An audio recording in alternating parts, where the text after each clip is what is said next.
"You're nothing but trash," Marjorie Taylor Greene screamed across the Capitol chamber. But Jasmine Crockett slammed back with FBI files, aiming Trump in 5 testimonies and the truth about 738 sealed Epstein pages hidden for 24 years. The air cracked with fury, the nation held its breath, and millions watched live as silence fell like a hammer. What explosive secret was powerful enough to leave Congress frozen in shock? Stay with us. This is a story worth every second of your time. The red light of the cameras blinked alive, and in that instant, tens of millions of eyes locked onto the U.S. Capitol. The air inside the chamber trembled with tension. Every cough, every shuffle of paper amplified like thunder. The chyron screamed. Across every screen in America, hearing on Epstein files. Live. Viewers leaned closer, hearts pounding, because they knew tonight was not just another hearing, it was a reckoning. Jasmine Crockett stepped through the chamber doors with the pose of someone walking into battle. Her navy suit gleamed under the harsh lights, the silver scales of justice pin on her lapel catching every camera flash like a blade unsheathed. She moved slowly but deliberately, her face unreadable, her eyes locked straight ahead. For victims who had waited 24 years for justice, she was not just a congresswoman, she was a warrior entering the arena. Then the chamber door slammed again, this time like a gunshot. Marjorie Taylor Greene stormed in, fists clutching a stack of papers she swung like weapons, her voice already cracking with fury. "Democratic conspiracies," she shouted, even before reaching her seat. Her words ricocheted through the chamber, and cameras whirred to life, catching every sneer, every flash of her teeth.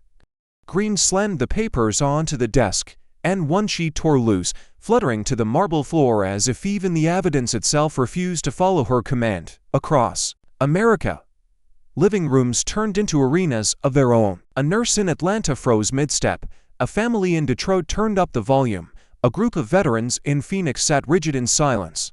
In a Bronx kitchen, a mother placed her hand on her child's shoulder, whispering, "Watch this, this matters." Every corner of the country became tethered to that one room in Washington, where 2 women stood on opposite ends of truth. The chamber stilled, every breath suspended. Greene's knuckles whitened as she waved her packet like a banner of war. "This isn't about victims," she growled. "This is about tearing down a president." Her words cracked on the word president, raw with strain, but she forced them out anyway. Jasmine leaned into her microphone, her voice steady and low, slicing the silence cleanly. "No, this is about tearing down the wall of lies that has suffocated victims for decades." The line landed with the force of a hammer. Producers in glass booths signaled for replay. Journalists' fingers flew across keyboards. In the gallery, survivors shifted forward, their eyes wet but unblinking. A bracelet on one woman's wrist clinked faintly against the wooden bench, the sound sharper than Greene's shouting. Jasmine's gaze did not waver. She was speaking past her opponent, straight into the lens, into every living room across America. The gavel cracked once sharp, futile. The chair's voice wavered. The committee recognizes Representative Crockett. The hush that followed was unbearable, the kind of silence that isn't empty but heavy, pregnant with revelation. Jasmine inhaled slowly, and when she spoke, her words cut deeper than any shout. "Truth is not partisan. Truth belongs to the people who've been denied it." The chamber gasped, America gasped, and the battle line was drawn. Now, as the cameras zoomed closer and millions held their breath, one question thundered louder than all the rest. If you could ask one question to Congress about Epstein's files, what would it be? Marjorie Taylor Greene shot up from her chair like a spark hitting dry powder, her voice slicing through the chamber before the gavel could even settle. "You're nothing but a puppet of the radical left, Crockett," she roared, spittle catching. Delight, her fist slamming into a stack of papers so hard they jumped into the air. The insult wasn't just hurled, it was a blade meant to cut deep, meant to belittle, meant to wound. Gasps rolled through the hearing room, echoing into the cameras that fed millions of living rooms across America. For a heartbeat, Greene stood tall, basking in the venom of her own words, certain she had landed the killing blow. But Jasmine Crockett didn't flinch. Her hands tightened against the microphone, her knuckles pale, but her eyes burned with a steady fire that belonged to someone who had faced worse and refused to bow. She leaned forward, her voice calm at first but shaking with a rising storm. 738 sealed pages. 24 years of silence, 24 years these women sat invisible while the powerful hid behind locked files and partisan excuses. Her words cracked through the air like thunder. The gallery stirred, reporters froze mid-sentence, and survivors in the back row broke, tears spilling down their cheeks as if the dam of silence had finally ruptured. The cameras swung instantly to the victims, trembling hands clutching tissues, shoulders shaking, eyes wet but locked on Jasmine as if she were speaking directly to them. Their sobs filled the silence Greene's insult had left behind, a raw chorus that cut deeper than politics ever could. A commentator's voice whispered over the broadcast, "This isn't just a hearing, this is a reckoning." In that moment, the spectacle transformed, no longer about partisan warfare, but about the clash between truth and denial, dignity and mockery. Greene's face tightened, her smirk faltering, but rage filled the cracks. She slammed the desk again, barking, "Lies. All lies. This is nothing but a witch hunt." Her voice rose, shrill, desperate, each word betraying fear more than strength. Yet Jasmine didn't meet her fury with fury. Instead, she turned slightly, in her chair, pivoting to face the rows of women seated behind her. Her tone softened, but her words carried the weight of a gavel. "Tell them, Representative Greene, look them in the eye. Tell them their pain is partisan. Tell them their voices don't matter because it doesn't serve your politics." The chamber convulsed. Some lawmakers shifted uncomfortably, others shouted over each other, the gavel hammering in vain against the storm. Greene's breath quickened, her fists trembling, but every camera had already abandoned her to focus on the women sobbing behind Jasmine. The power in the room had shifted. The battlefield no longer belonged to Greene's theatrics, but to the unspoken testimony carried in every tear falling silently under those lights. Jasmine turned back to her microphone, her gaze steady, her voice now sharpened into steel. "This chamber has a choice tonight. To listen to the cries of survivors, or to bow once more to political loyalty. But we will not bury them again. Not here, not now." The silence that followed was heavier than Greene's insults, heavier than any gavel strike, a silence that demanded reckoning. And across America, millions leaned closer to their screens, breath caught in their throats, as the question thundered louder than applause or boos. Should victims' voices matter more than political loyalties? The chamber still trembled from the echoes of survivors' sobs when Marjorie Taylor Greene suddenly lunged to her feet, her chair clattering backward against the marble floor. She thrust a thick folder into the air, pages spilling at the edges, her voice breaking through the noise like a siren. "Here, proof the Democrats are the real monsters in the Epstein scandal. Names, meetings, the cover-up they've hidden for years." The cameras zoomed in, capturing her triumphant snarl, as the packet shook in her hands like a torch meant to burn. Crockett down. For a flicker of a second, the room tilted toward her, reporters craning their necks, pens frozen mid-air. Jasmine Crockett rose slowly, her composure radiating the kind of quiet that suffocates storms. She walked the short distance, arm outstretched, and without waiting for permission, yanked a folder from Greene's hands. Gasps erupted. Greene shouted protests, but Jasmine had already snapped the folder open beneath the relentless glare of the cameras. Pages shuffled, black and white stamps blurred at the edges, signatures sloppily forged. Jasmine's eyes narrowed, her voice steady, sharpened by disbelief. "This isn't evidence. This is a forgery, a cheap photocopy you tried to parade as truth." She slapped one page flat against the desk and tilted it toward the nearest lens. The room inhaled as one murmurs, whispers, unaudible "Oh my God" from the gallery. Greene's face flushed crimson. "Lies," she screeched, but her voice cracked at the edges, betraying the panic clawing at her throat. Journalists hammered furiously on keyboards, anchors whispering urgently in earpieces. If true, Greene's credibility is collapsing on live TV. Survivors leaned forward, eyes wide, as if daring themselves to believe justice might finally breach the surface. The moment teetered on a knife's edge, disbelief twisting into anticipation. Then Jasmine reached into her own binder, every motion deliberate, every second dragging the chamber deeper into suspense.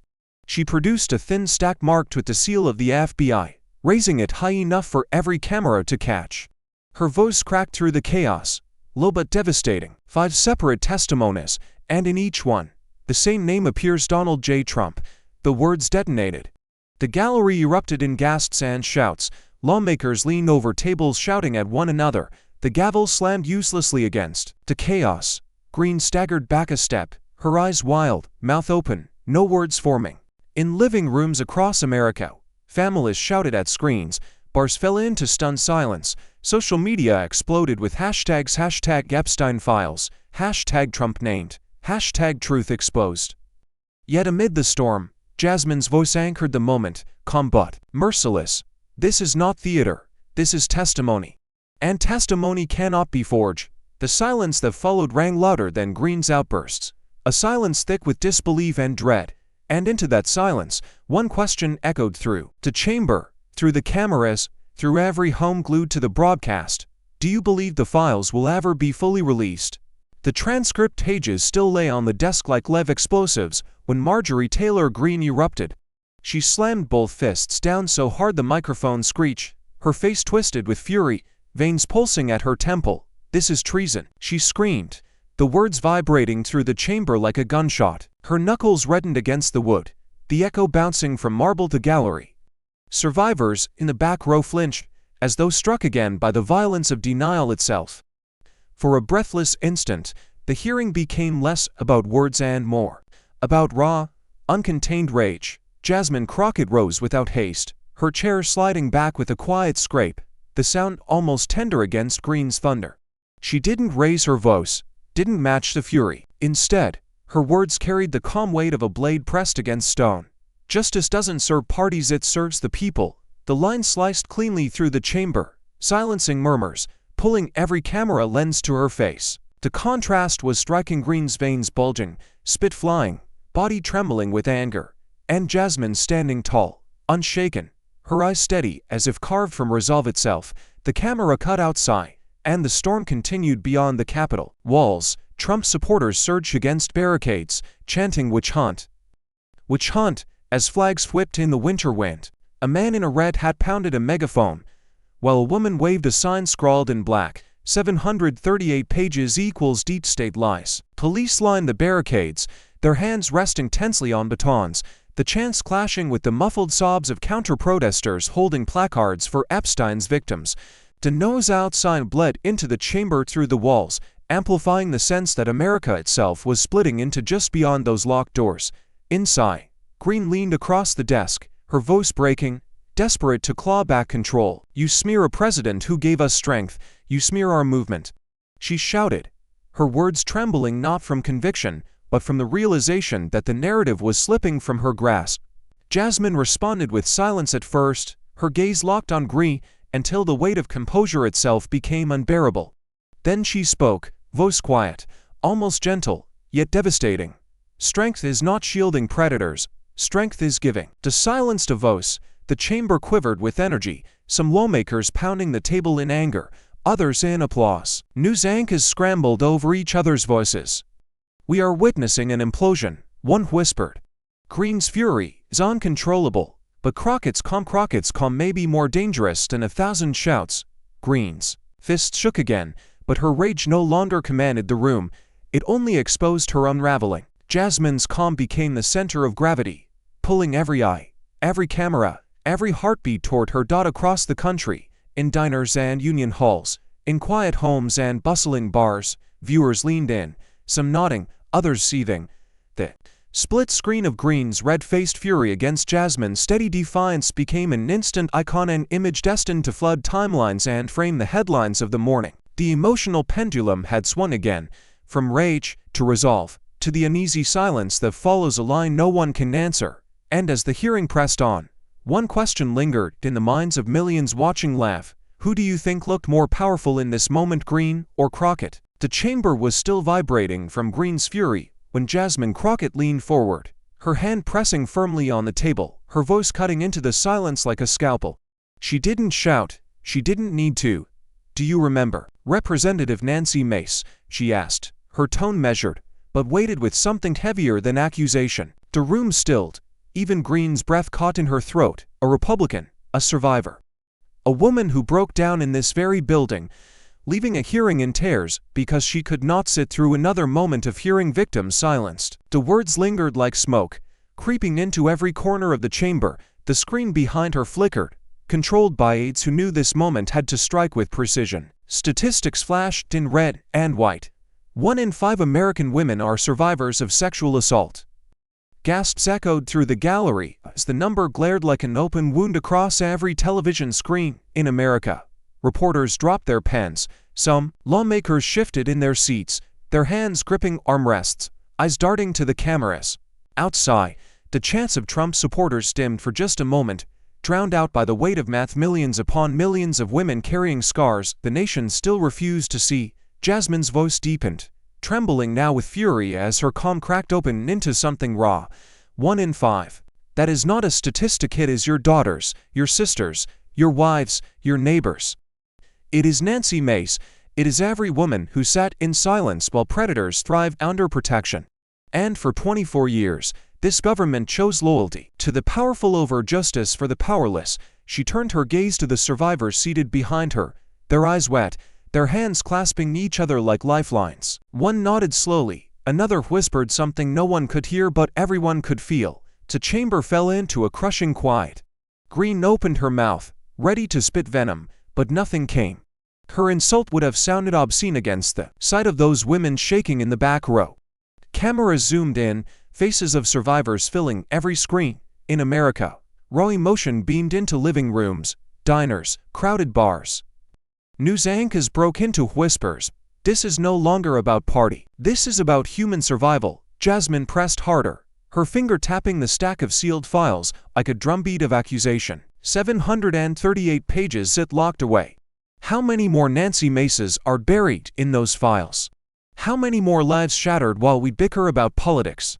Her voice cracked, not from weakness but from the sheer force of holding so many voices inside her chest. For the first time, even some Republicans lowered their eyes, ashamed of their silence. A survivor in the gallery stood, tears streaming down her face, whispering thank you as cameras captured it, transmitting her trembling gratitude across the nation. Jasmine turned back to Greene, her eyes burning. Tell her she doesn't matter. Tell her politics is more important than her pain. The chamber quaked, empathy colliding with fury no wave no gavel could contain. And as the moment spread far beyond Washington, millions watching at home were left with one piercing thought. Have you or someone you know been denied justice? The silence after Jasmine's devastating words still hung heavy when Marjorie Taylor Greene snapped, her chair screeching across the marble floor as she shot to her feet. Her face contorted with fury, spit catching the light as she jabbed a finger across the chamber. You're trash, Crockett. She howled, the words exploding like shrapnel and ricocheting off the walls. Gasps tore through the room. Aides froze mid-breath, and survivors in the back row flinched, some covering their mouths in horror. The insult wasn't just personal, it was a declaration of war. Jasmine's head lifted sharply, her eyes narrowing, her body still but vibrating with the kind of fury that burns cold. She leaned toward the microphone, her voice steady yet laced with fire, cutting the air like a razor. If defending the weak is trash, then America's foundation is trash too. The line detonated in the chamber. The gallery erupted, half clapping, half booing, the sound a storm no gavel could tame.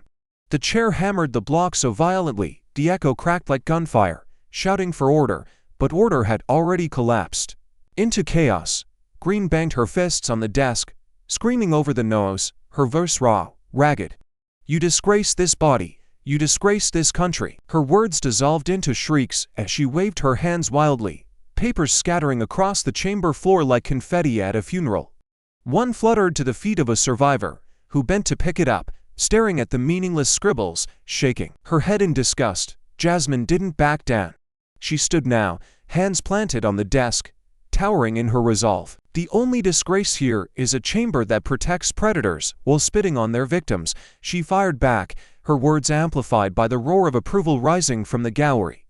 Survivors wiped tears with trembling hands, whispering yes under their breath. On television screens across the country, viewers leaned closer, some applauding in their living rooms, others shouting back at the screen as though they, too, sat in that chamber. The chair's gavel pounded again and again, but the sound drowned under the clash of voices, lawmakers shouting, aides rushing to pick up green scattered pages, journalists hammering keyboards as if history itself needed to be recorded before it vanished. The cameras caught it all, Greene's face red and twisted with rage, Jasmine's eyes burning with unshaken defiance, and a chamber split down the middle, one side roaring with outrage, the other with vindication.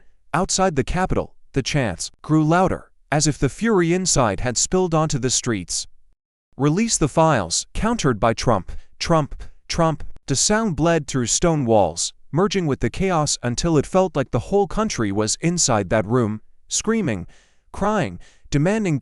And in the heart of that firestorm, as the camera zoomed on Jasmine's steady face against Greene's unraveling rage, a question thundered out beyond the marble, beyond Washington, into every corner of America. Should insults be banned from congressional hearings? The chamber was still smoldering from Greene's shrieks when Representative Rokan arose, his face grave, his hand gripping a folder stamped with the unmistakable seal of the Department of Justice. The room hushed, as if even the marble pillars leaned closer to hear him. He spoke slowly, his words slicing through the chaos with surgical precision. "Madam Chair, I hold in my hand a leaked DOJ memorandum.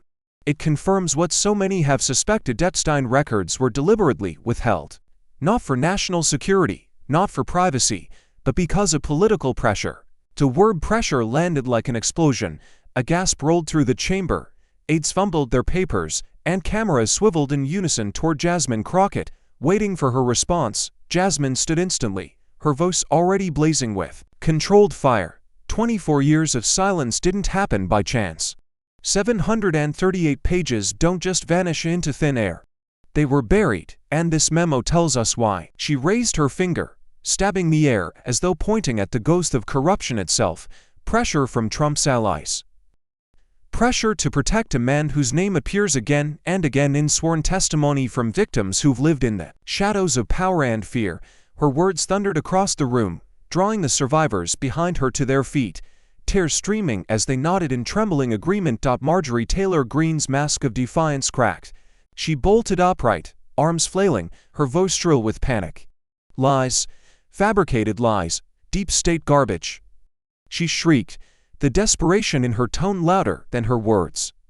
She waved her hands as though trying to swat the memo itself out of existence, her cries echoing like the last gasps of a collapsing wall. Reporters pounded their keyboards, anchors whispered into earpieces, and the gallery erupted into stunned murmurs that grew into a tidal wave of disbelief. Jasmine didn't raise her voice to compete with Greene's hysteria. Instead, she dropped it lower, a calmness that demanded attention. "This memo is not a rumor. It is not a headline. It is evidence, and evidence cannot be shouted down." Her tone forced the chamber into silence, each word carrying the weight of years of betrayal. Greene tried again, her words dissolving into incoherent fragments: hoax, traitors, fake. But the chamber no longer listened. The memo lay on the desk like a loaded weapon, undeniable, immutable, on television screens across America. The shock rippled outward. CNN's Chiron screamed, "Doge memo confirms withheld Epstein files." MSNBC anchors leaned forward, voices hushed. "This is a turning point." Even Fox hesitated, their anchors stumbling as the weight of the document eclipsed talking points. In diners and living rooms, in offices and crowded bars, Americans stared wide-eyed, some whispering in disbelief, others muttering. Finally, Jasmine's gaze cut straight into the cameras, into the hearts of those watching. "You cannot bury truth forever. It will claw its way out, page by page, testimony by testimony. And tonight, the cover-up begins to crumble." Her voice, low but unshakable, drowned out Greene's flailing screams. And in the silence that followed, a single question echoed far beyond the marble walls of Congress. "Do you think Trump's allies pressured the DOJ?" The chamber still buzzed with the shock of the leaked DOJ memo when the chair gave a signal, and a screen lowered above the dais, the lights dimmed, and a hush fell over the room. Then, a voice cracked through the speaker's shaky, raw, but resolute. A survivor's face filled the screen, her eyes hollow yet burning with defiance. "We waited 24 years, she said, her voice trembling but unyielding. "We want truth, we deserve truth." The words carried like gunfire, echoing through the hall and ricocheting into the stunned silence. Gasps rippled across the gallery. Some lawmakers lowered their heads, others clenched their jaws, visibly shaken. A man in the press gallery dropped his pen, the clatter unnervingly loud, against the silence. Then the camera cut to the audience, survivors sitting shoulder to shoulder, some sobbing uncontrollably, others holding hands as though they could share the weight of their pain. Their terrors weren't quiet anymore, they were the thunder of justice demanding to be heard. Nancy Mace, seated a few rows away, pressed her hand over her mouth, her shoulders shaking. Within seconds she rose, her chair toppling behind her, and fled the chamber in tears. The sight of a Republican woman collapsing under the weight of what she had heard was a devastating punctuation mark. Reporters scribbled furiously. Cameras swiveled to catch her retreat. Her departure wasn't weakness, it was testament.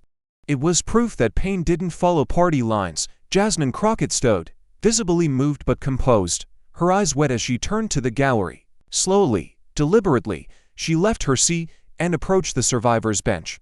She knelt beside a trembling woman, placing a steady hand on hers. "You are not invisible, not tonight. Not ever again." The words weren't shouted into a microphone. They were whispered into history. The survivors clutched her hands, one whispering back, "Thank you," through broken sobs. The cameras captured it all, the raw collision of politics and humanity, of law and grief. Greene tried to rise, to bark another protest, but her voice cracked in her throat. Any attempt at outrage in that moment would have been drowned out by the sobbing chorus of women who had waited decades for acknowledgement. For once, Greene stayed seated, fists trembling in silence as the weight of human testimony smothered her fury. The nation watched transfixed. In living rooms, mothers gripped their daughters' hands tighter. In bars, men shook their heads in disbelief. In offices, workers paused mid-keystroke, unable to look away. Across every screen glowed the image of Jasmine Crockett kneeling among survivors, one hand on a trembling shoulder, her head bowed in solidarity. It was no longer a hearing, it was confession, catharsis, and confrontation all at once. The chair's gavel came down, not to silence, but to mark a moment history could not erase. The sobs, the testimony, the sight of power bending to pain had broken through the walls of politics. And as the cameras lingered on tear-streaked faces, a single question rose like a prayer across the nation: what message would you send to Epstein's victims? The chamber was still thick with the sound of survivors' sobs when Marjorie Taylor Greene shot to her feet once more, her voice tearing through the room like broken glass. "This is a witch hunt," she shrieked, her fists slamming the desk so hard that papers flew into the air. The gavel cracked against wood, but it was useless. The echo of her rage drowned everything. Her words carried the shrill edge of desperation, more plea than argument, more unraveling than strength. Jasmine Crockett didn't flinch. She rose slowly, her presence steady, her eyes cutting straight through Greene's frenzy. Her voice, calm but laced with fire, broke across the chamber. "No, this is not a witch hunt. This is America's soul on trial." The line landed like a thunderclap. Survivors in a gallery sat up straighter, some wiping tears, others nodding fiercely. A hush rippled through the chamber, not silence born of respect for Greene, but the silence of a nation realizing the mask had been ripped away. Greene tried to push back, shouting louder, flailing her arms as though the volume of her rage could rebuild her collapsing authority. "Lies, fake, deep state trash," she barked, her voice cracking into a rasp, sweat glistening under the relentless lights. The cameras caught everything: the trembling of her lips, the wild dart of her eyes, the beads of sweat rolling down her temple. It was no longer fury, it was fear exposed, desperation laid bare. Reporters scribbled furiously, anchors spoke in hushed tones. One commentator whispered, "She's unraveling in real time." Jasmine stood unshaken, letting Greene's screams burn themselves out against the wall of her composure. Then she leaned closer to her mic, her voice dropping so low that the entire room had to lean in to catch it. "You can shout until your throat gives out, but you cannot scream away the truth. You cannot bury justice beneath rage. Tonight, it is not about you, and it is not about me. It is about the people who waited 24 years for this moment." The chamber roared, a mix of applause, boos, and shouts. The gavel thundered again and again, but the drama had already spilled beyond the chair's control. Greene collapsed back into her seat, chest heaving, hair sticking to her damp forehead. Her hands shook as she gripped the desk, knuckles white, as though holding on to splinters of power slipping through her grasp. Jasmine remained standing, her eyes locked on Greene, her face etched with unshakable resolve. The split-screen broadcast told the story better than words. On one side, a woman unraveling in sweat and fury. On the other, a woman anchored by calm and conviction. Across America, living rooms, bars, and phones buzzed with the same question, whispered, shouted, debated into the night. Is Greene protecting Trump or protecting herself? The chamber was still rattling from Greene's meltdown when Jasmine Crockett leaned forward, her eyes narrowing like a sniper lining up the final shot. She didn't raise her voice, she didn't need to. The weight in her tone was heavier than any scream. "Representative Greene," Jasmine began, her words slow, deliberate, slicing through the static of chaos. "Do you swear before this Congress, before the American people, that Donald J. Trump had no ties to Jeffrey Epstein?" The sentence cracked across the chamber like lightning, leaving the air charged and brittle. Greene froze. Her hands, still gripping the edge of her desk, trembled ever so slightly. The camera zoomed in mercilessly, catching every twitch, every bead of sweat forming along her temple. Survivors in the gallery leaned forward, their breath caught in their throats. For the first time all night, the fire in Greene's eyes flickered not with rage, but with fear. The gavel didn't strike, the chair didn't speak, the silence became its own living creature, wrapping its claws around the room. Producers in control rooms moved with lightning speed, ordering a countdown clock to appear at the bottom of the screen. 0:47. 0:46. The nation watched in suspended dread as the seconds ticked away. In kitchens, bars, and dorms, people leaned closer to their screens, whispering, "Answer it. Answer it." Greene's lips parted, but no sound came. Her throat bobbed, eyes darting, searching for escape routes that didn't exist. Every second of silence was louder than any defense he could muster. The area in the chamber thickened. Lawmakers shifted uneasily, some covering their faces, others watching with grim fascination. The survivors sat rigid, their eyes locked on Greene, silently demanding the truth she could not give. CNN's anchor broke the silence with a whisper. "She can't say it. She won't say it."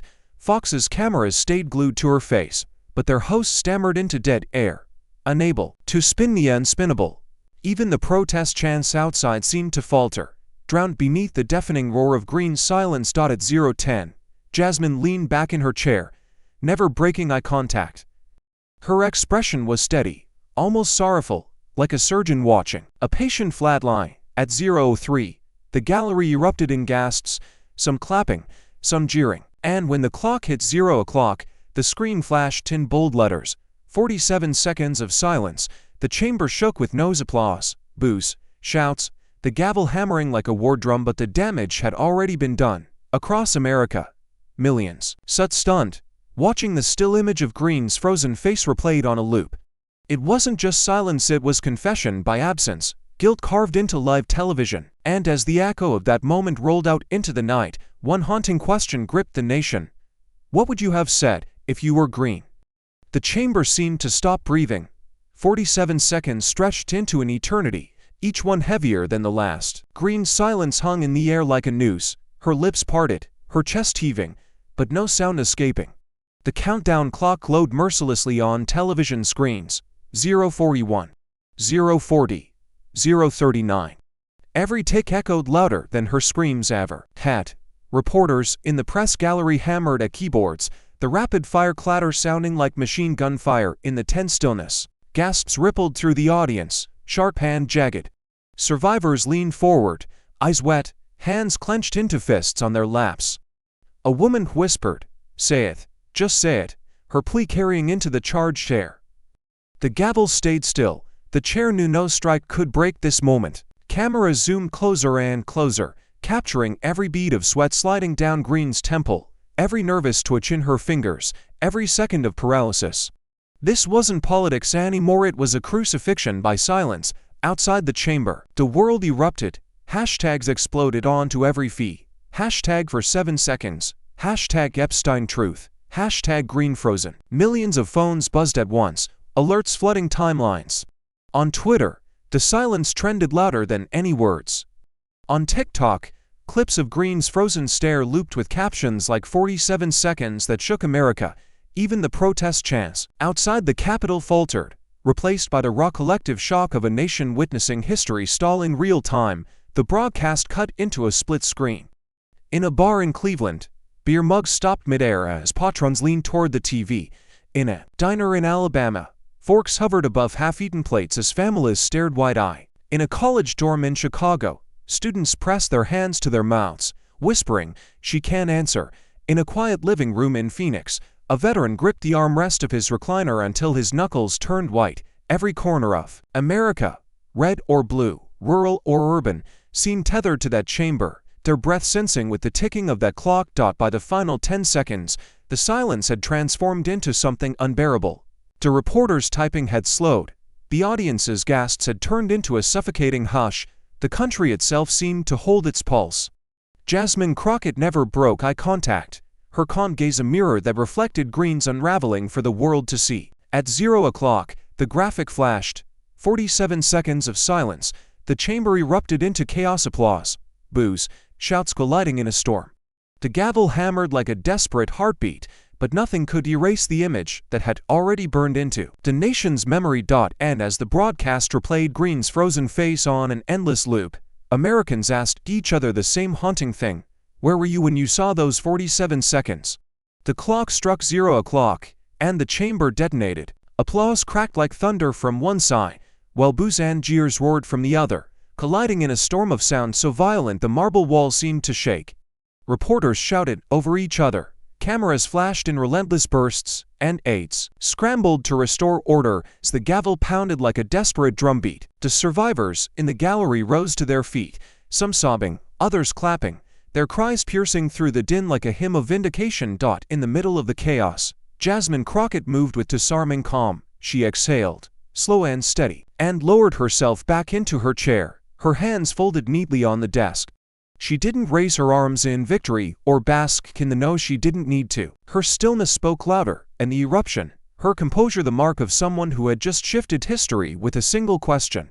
Every lens in the chamber locked on her face, capturing the calm of a woman who knew she had just won the war. Without firing another word, across from her, Marjorie Taylor Greene collapsed into her seat, the fury drained from her body, leaving only exhaustion and humiliation.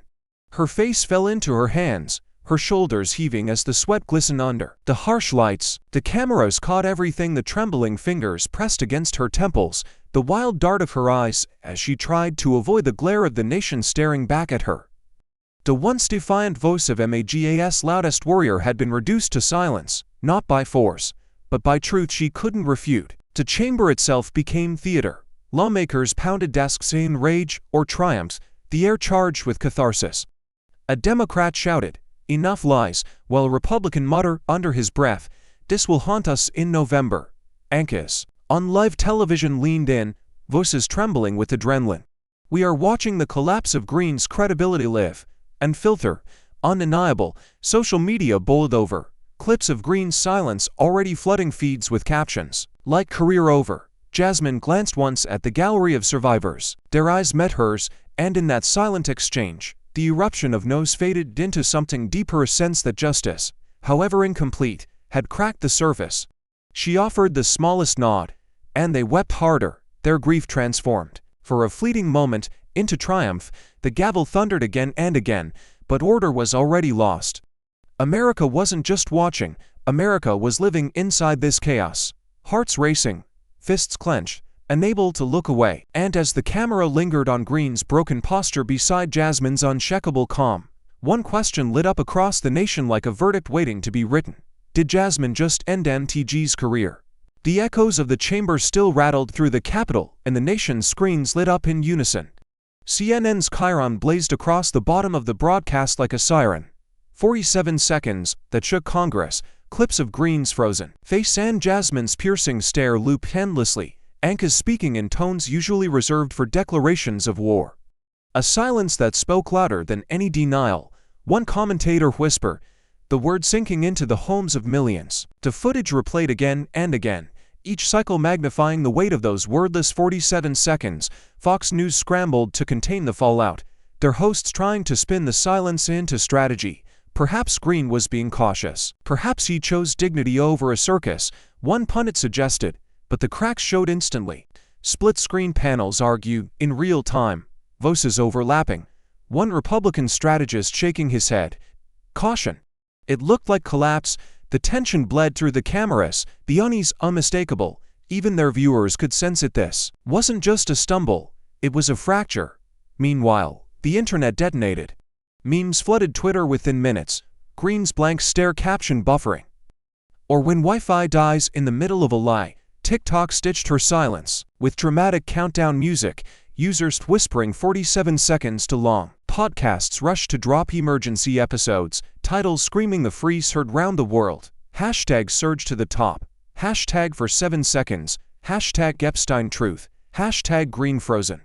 The nation wasn't just watching anymore, it was participating, remixing, ridiculing, reshaping the silence into cultural wildfire. Podcasters and late-night hosts piled on. One comedian cracked, "In 47 seconds, Greene said more truth than in her entire career." The audience roared, laughter turning into applause. Yet beneath the humor, a darker current told, disbelief, fury, vindication, survivors. Groups flooded timelines with posts, their voices raw. "We waited 24 years.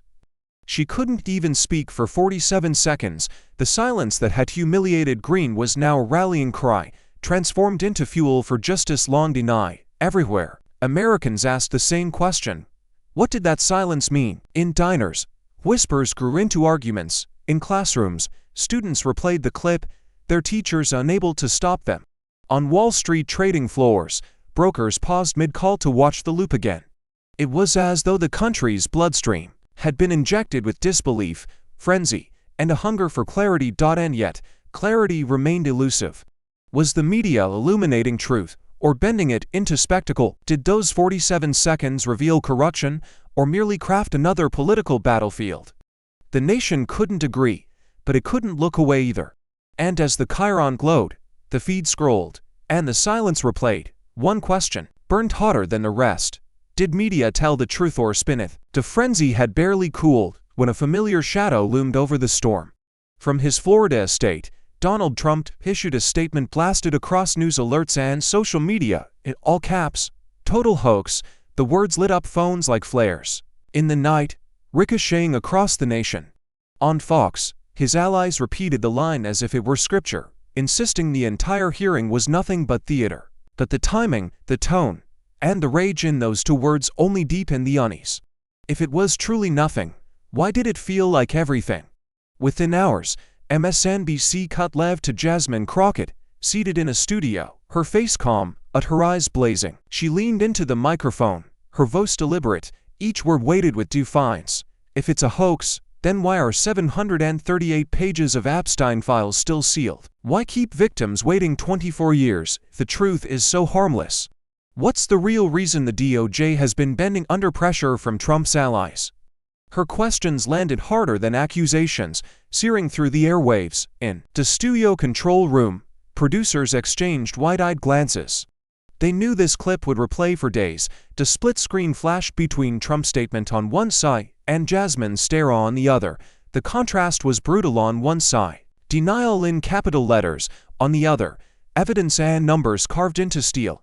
Across America, bars erupted into arguments, kitchens buzzed with whispers, and feeds filled with hashtags. Hashtag total hoax, number 738 pages, hashtag truth or lie. Survivors watching at home wept, not because justice had been delivered, but because for the first time, someone was forcing the question into the open where it could no longer be ignored. Trump's allies scrambled to reinforce the wall. Lindsey Graham gave a halting interview, his voice cracking as he insisted there's nothing there. Jim Jordan shouted on the House steps about witch hunts and smear campaigns, yet the harder they fought, the more their voices sounded like static against Jasmine's steady defiance. On CNN, a legal analyst said it plainly. You don't hide 738 pages if you have nothing to fear. The comment ricocheted through social media, gaining traction like wildfire. Back in the chamber, the survivors became symbols. News outlets replayed Jasmine's face next to theirs, her words echoing over their tears. You are not invisible. The tension in the country stretched tighter than a bowstring. It wasn't just a hearing anymore. It was a collision course between denial and exposure, between silence and testimony. Trump's shadow hovered over every headline, but Jasmine's defiance blazed against it like a torch cutting the dark. And as the nation argued, divided, and scrolled, one piercing question refused to be silenced. Should Trump release every file? Now, the fallout leapt from television screens into the streets like fire catching dry grass. In New York City, thousands surged into Times Square, their chants echoing off the glass towers. Release the files, release the truth. In Atlanta, protesters swarmed Centennial Park, their voices rising above the traffic, drums pounding like war signals. Chicago's downtown bridges filled with banners unfurled against the skyline, one reading in bold black letters, "Justice delayed is justice denied." The words rippled in the cold air, carried by survivors, students, mothers, veterans, and army of ordinary Americans demanding answers. Police lined the streets, sirens flashing but unmoving, as though even they sensed history moving around them. Survivors led the marches, many with photos of their younger selves pinned to their coats, silent testaments to lives interrupted. Tears streaked their faces, but their steps never faltered. Behind them, crowds swelled, nurses in scrubs straight from night shifts, construction workers still in their hard hats, teenagers with phones lit streaming the roar to millions more online. The streets vibrated with the thunder of voices finally breaking 24 years of enforced silence. Networks cut live to the marches, split screens showing cities miles apart but hearts beating as one. On CNN, an anchor whisper, "This looks less like protest and more like a national awakening." MSNBC showed close-ups of women clutching signs that read, "We are 1 in 5, their voices quaking but unbreakable. Even Fox struggled to spin the images, their cameras capturing mothers holding daughters on their shoulders, chanting for truth. Across Twitter, hashtags exploded, hashtag justice delay, hashtag for 7 seconds, hashtag truth now dash. As the nation's anger crystallized into something bigger than outrage, hope sharpened into action. In the crowd, a survivor's voice cracked through a megaphone, trembling yet fierce. "We waited 24 years, but tonight we march so our daughters won't wait one more day." The crowd erupted, chants rolling like waves across avenues and alleys. Strangers linked arms, voices blended into a single battle cry. In living rooms across America, viewers wept, some whispering finally, others pulling on coats, ready to join the streets themselves. Back in Washington, lawmakers watched the feeds with pale faces. Some muttered about order, others about optics, but Jasmine Crockett watched with something different in her eyes: vindication. She knew this wasn't just her fight anymore, it was the people's. The marchers weren't waiting for permission. They were taking justice into their own hands, step by pounding step. The sound of their voices carried beyond the streets, through television screens and phone speakers, until the entire country seemed to shake with one question that refused to be ignored. Would you join a march for justice? The roar of protests outside still thundered in the background when a shockwave erupted inside Congress itself. Representative Thomas Massie, a Republican long considered loyal to the party line, rose slowly, his expression heavy with conflict, but his voice steady. "Enough," he declared, his words cutting like a blade through the partisan nose. "These files must be released in full, every page, every name, every testimony. Justice cannot be selective, it cannot stop at the edge of power." The chamber froze, jaws dropping, reporters nearly falling over each other as the meaning sank in. For a heartbeat, the silence felt heavier than Greene's infamous 47 seconds. Then the explosion came. Republicans turned on each other. Like wolves in a cage, some shouted traitor, their faces red with rage, while others sat in stunned quiet, unwilling to meet Massie's gaze. The gavel cracked, but the clamor only grew louder, voices colliding in waves of betrayal and disbelief. It wasn't Democrats fueling the fire this time, it was the GOP tearing at its own seams. On live television, cameras zoomed in on Greene, her eyes wide, sweat streaking her temples. She shouted, "You've just handed them victory. You're a disgrace to this party." Her voice cracked into a shrill scream, but Massie didn't flinch. He stared straight ahead, the image of a man who had already accepted the cost of defiance. "To disgrace," he replied coldly, "is covering up crimes against children because we fear the truth will hurt us politically." Gasps tore through the gallery. Anchors whispered into their microphones, their voices carrying the disbelief of a nation watching history fracture. Behind the scenes, GOP aides scrambled like soldiers in retreat, phones pressed to their ears, texts firing across screens. Massie flipped. He flipped on live TV. In the corridors, reporters swarmed staffers for quotes, the chaos spilling beyond the chamber walls. Outside, the chants of protesters mingled with breaking news alerts on giant screens in Times Square. GOP splits on Epstein files. The party that prided itself on discipline was unraveling under the glare of truth. Jasmine sat silently, her expression unreadable, But inside her chest she could feel the tectonic plates of politics shifting. This wasn't just her battle anymore, it was a civil war igniting in the heart of her opponents. Democrats looked on, stunned at the spectacle, some smirking, others simply shaking their heads. For once, they didn't need to intervene. Their rivals were burning the House down themselves. The chamber seethed, a cauldron of betrayal, suspicion, and dread. Some Republicans whispered about primary challenges, others about survival. The lines were redrawn in real time, not between left and right, but between loyalty to truth and loyalty to power. And as Americans across the nation watched their screens in disbelief, one question loomed like a storm on the horizon. Will Republicans split over this scandal? The GOP's fracture was still echoing across headlines when a darker turn came to light. Late at night, Jasmine Crockett's office received an envelope without a return address.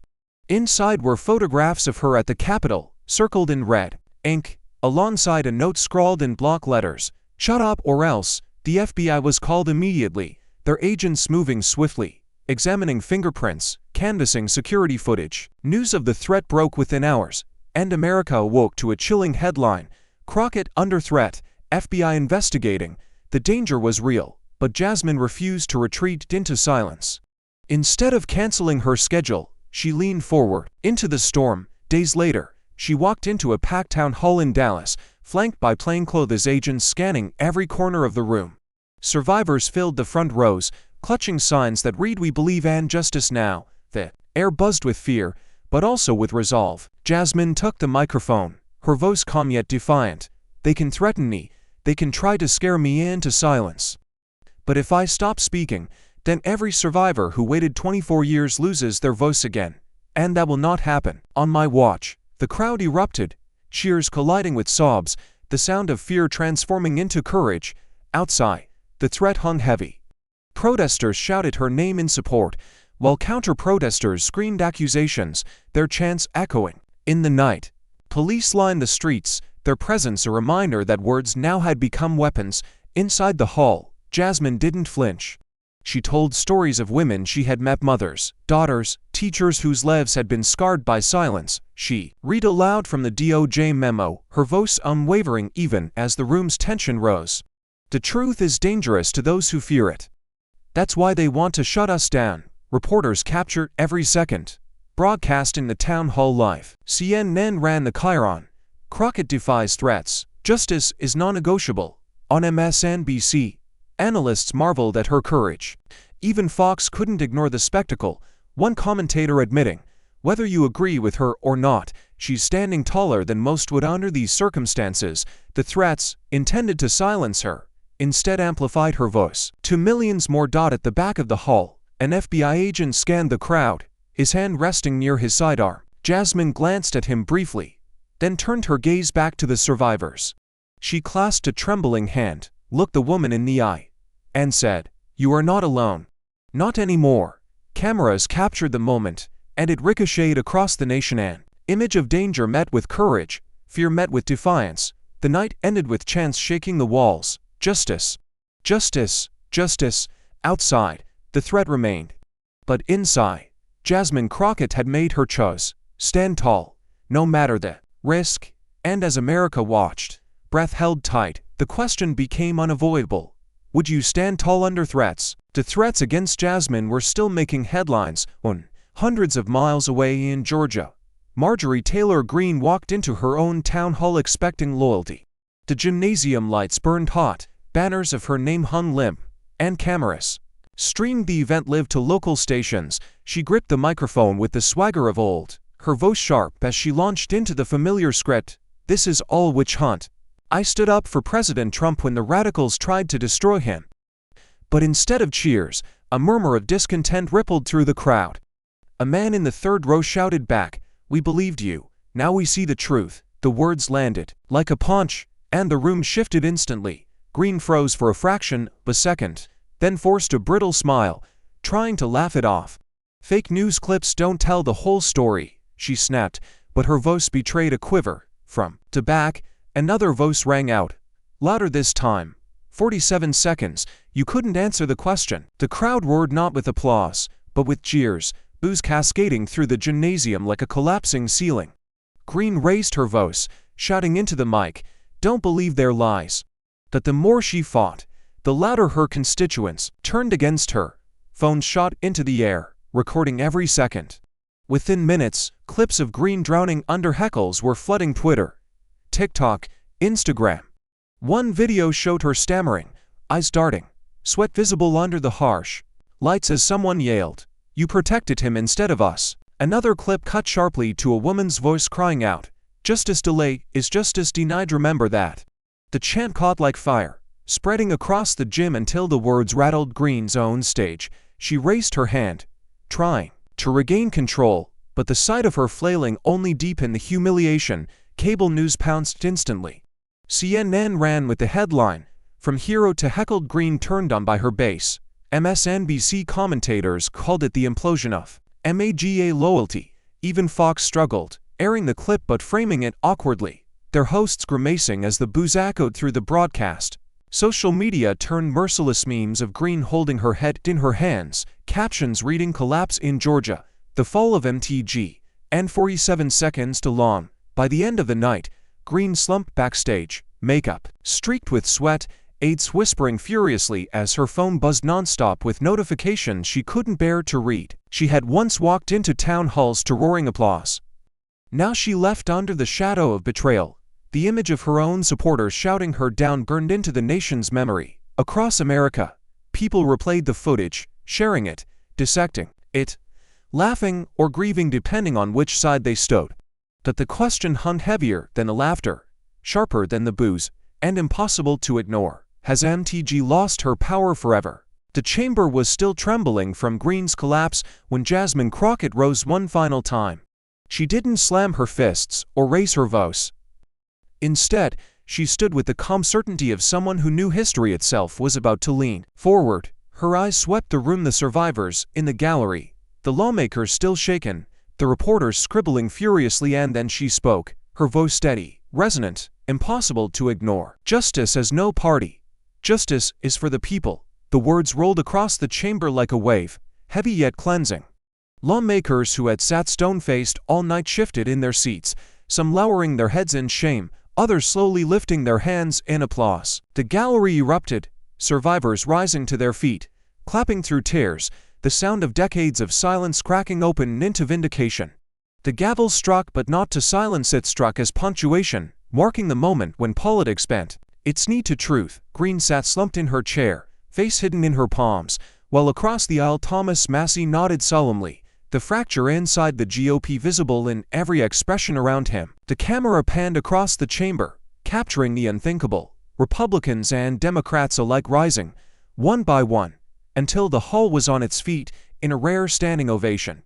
For once, the applause wasn't partisan, it was human. It was the sound of a body that had finally remembered its purpose. Jasmine didn't smile, didn't bask in the triumph. She simply bowed her head, acknowledging the survivors whose courage had carried the night. Her hand pressed the stack of sealed files on the desk, her message clear.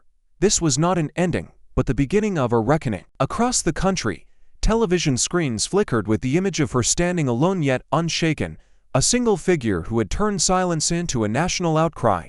And as the ovation thundered on, millions at home whispered to themselves the question that now lingered heavier than any vote, any headline, any chant on the streets: do you agree justice has no party? The applause in Congress was still ringing when the cameras followed Jasmine Crockett out of the chamber and into the hallway where the survivors were waiting. She didn't stop to speak to reporters, didn't glance at the flashing lights. She went straight to the women who had carried the weight of silence for 24 years. One by one, she embraced them, holding their trembling shoulders, pressing her forehead to theirs as tears streamed freely. The cameras zoomed in, capturing not a politician, but a human being refusing to let pain stand alone. Across the nation, ordinary Americans watching felt something rare seen, her, understood. A nurse in Ohio whispered to her daughter, "That could have been me." A retired veteran in Texas wiped his eyes, muttering, "Finally, someone's fighting for them." In living rooms, bars, and break rooms, the image of Jasmine's arms wrapped around survivors cut deeper than any speech. It was politics stripped bare of slogans, replaced by something raw. Empathy forged in fire, the tension of the scandal, The fury of the hearings, the humiliation of silence, all of it bent toward this moment of connection, reporters narrated. With hushed voices, their usual urgency softened into reverence. Even critics struggled to spin it, the sight too human to twist. Jasmine turned to the cameras just once, her voice breaking but strong enough to carry. This is what justice looks like, not headlines, not power, but healing.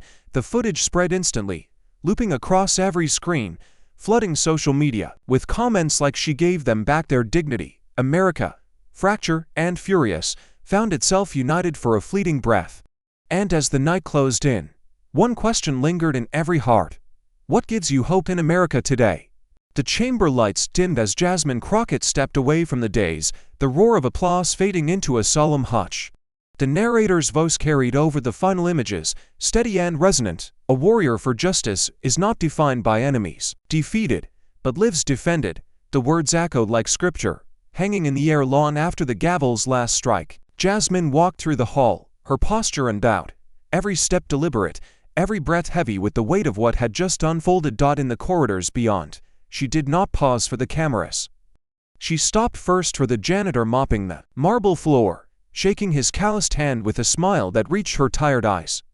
She embraced a nurse still in scrubs who whispered, "Thank you for speaking for us." She gripped the shoulder of a veteran leaning on his cane, his eyes wet, as he murmured, "You gave us our country back tonight." These were not politicians or pundits, they were the backbone of America, and Jasmine walked among them as one of their own. The cameras captured it all, the quiet exchanges, the tears, the nods of gratitude.